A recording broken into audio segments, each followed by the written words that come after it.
ST cutoff is more than SC cutoff. पहली बात that you need only one attempt to qualify and why that not be your first. और दूसरी बात before even thinking about prelims you should be ready with your mains.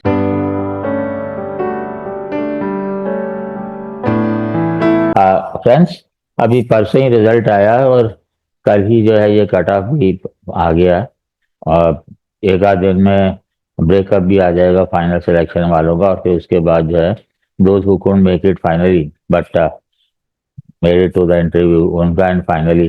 पर इसमें जो है what we learn from the score here, I mainly talk about general category. The rest you can follow accordingly. But one shocking thing is that ST cutoff is more than SC cutoff. होता नहीं है आमतौर पे. We'll have to find out. UPSC has to find out how come it is so. अब ये देखो prelims का cut off है ऑलमोस्ट 88 जनरल कैटेगरी का और मेंस का है 729. Such a low score out of 1000 plus 500 plus 250. Out of 1750, you just have to score 729 to get the interview call. अब 729 लाना भी मुश्किल है क्या? अगर नहीं ला रहे तो क्यों नहीं ला रहे? That is the point. Now you have cut off आ जाएगा तो you will get your score. I'm addressing the people who couldn't make into the final selection.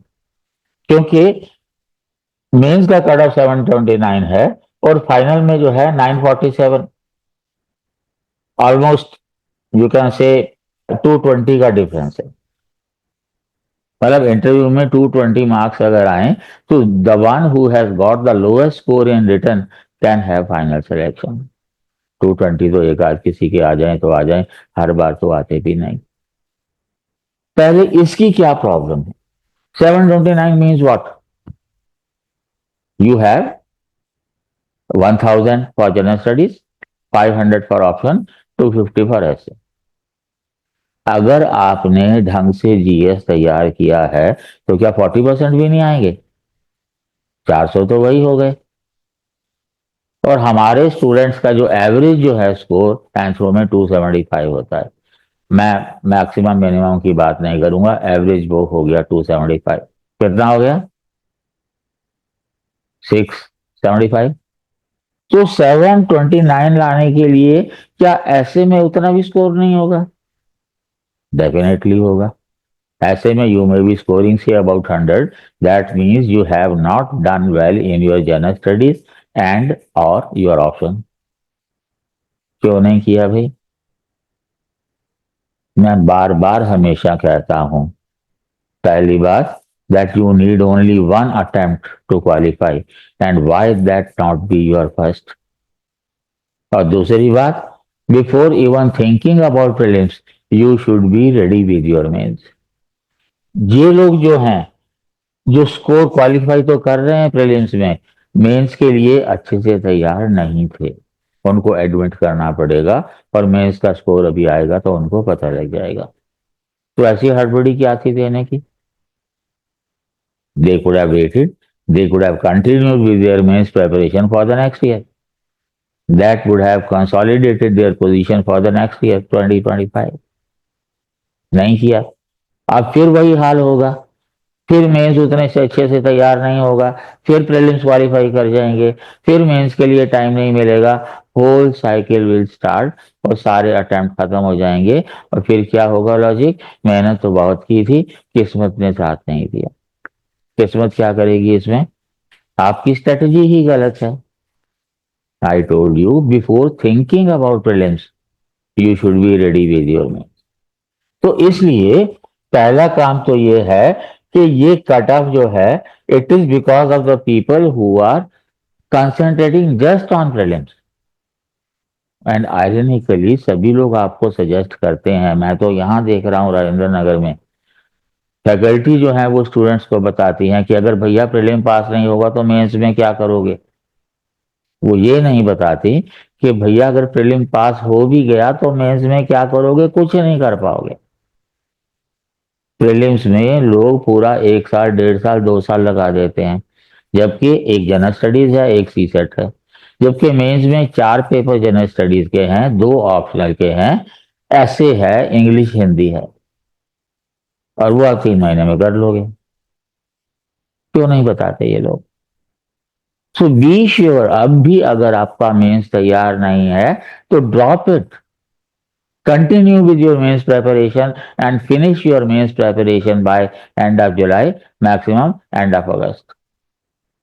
Then you will have enough time. Face the test series for mains and realize where do you stand. Particularly जो comprehensive test होते हैं वो तुम्हें बताते हैं कि तुम कहाँ पे हो। और अगर आप हमारे साथ हैं तो नवंबर दिसंबर में we have our own test series, और फिर जनवरी का महीना एक बफर रख लो कि मेंस में अगर कोई कमी बची है तो आप उसको कवर अप कर लो। एंड लास्ट 4 मंथ्स, हालांकि प्रीलिम और मेंस में बहुत सारे सब्जेक्ट्स में कोई फर्क नहीं होता, कंसोलिडेटेड होता है, but exclusively prelims, factual information, test series, और टेस्ट सीरीज भी जो फुल लेंथ टेस्ट सीरीज होती है, that tell you where you stand. Prelims के लिए मैं हमेशा कहता हूं कि कम से कम 3 जगह से टेस्ट दो आप, फुल लेंथ टेस्ट। एक जगह तो ज्वाइन करो ऑफिशियली बाकायदा बैठ के, so that you have the feeling of the exam, और बाकी दो आप बाजार से ले लो। उसकी वजह यह है कि जितने भी टेस्ट सीरीज होती है इंस्टीट्यूट की, they ask from what they have taught in the class, तो उनके बच्चे तो स्कोर अच्छा कर जाएंगे। लेकिन अगर आप 3 जगह जो है आप टेस्ट देते हैं तो वो बायस खत्म हो जाएगा। उनके बेस पे you decide if you are ready with that. अब आपको क्या करना है कि अगर आपने कम से कम 10 या 12 टेस्ट दिए हैं, 3 3 या 4 4, 3 इंस्टीट्यूट के, एनालाइज करना है, are you scoring more than 80 on an average, chances are that you may make it, क्योंकि वो 80 का 100 करना हो सकता है, पर 100+ है तो then you are very safe. Second thing is, उन सारे क्वेश्चंस को एनालाइज करो, ब्रेकअप करो। हिस्ट्री में कितने क्वेश्चन आए, एंशियंट में, मिडिवल में, मॉडर्न में, कितने आपको आते थे, कितने करेक्ट किए, कितने आपने तुक्के मारे, कितने आपके गलत हो गए, ये सारा एनालाइज करके देन लास्ट मंथ पर्टिकुलरली आप उन मिनिमम 3 सब्जेक्ट्स को दो जिनमें आपका स्कोर बहुत कम हो रहा है। मान लीजिए एनवायरमेंट में आपका स्कोर बाकियों के हिसाब से 10%, 15% ठीक हो रहे हैं, मान लो 50 क्वेश्चन थे, आपके 10 ठीक हुए। दूसरी तरफ हिस्ट्री एंड कल्चर में 50 क्वेश्चन थे, आपके 30 ठीक हुए। अगर आप हिस्ट्री पे ज्यादा जोर देंगे तो 30 के 31 हो जाएंगे या 32 हो जाएंगे, पर इन्वायरमेंट भी देंगे तो 10 के 15 भी हो सकते हैं, 20 भी हो सकते हैं। तो मैक्सिमम स्ट्रेस आपका, in case if you think you are ready with your mains and there may be something lacking in your prelims that you should cover up at the last moment, this is the time। पहली बात तो ये है। दूसरी बात ये है कि मेंस में इतना कम स्कोर होना क्या वजह है उसकी? या आपका जीएस अच्छा नहीं है, मतलब आप प्रीलिम्स पे कंसंट्रेट करते रहे, मेंस का आधा अधूरा किया, और बाकी जो है हम मेंस का जो है प्रीलिम्स के बाद कर लेंगे। ऑलवेज रिमेंबर, मेंस का टाइम जो है प्रीलिम्स का आज का, it is typically for revision and consolidation of what you have done other than current affairs that you have to update. दूसरी बात, इस बार से पहले मेंस सितंबर में होता था, अब होने वाला है अगस्त में। They have cut down a month, almost a month. तो मेंस की तैयारी और भी ज्यादा होना, जो मैं पहले कहता आ रहा हूं, I have to emphasise more on that. और तीसरी बात क्या है कि अगर आपका इतना ही लो कट ऑफ आ रहा है फाइनल सिलेक्शन में, इसकी सबसे बड़ी वजह होगी आपकी writing skills. Majority of the people, more than 2/3 are technical background engineers, doctors, chartered accountants, और ये लोग they write in bullets, they don't write in general English.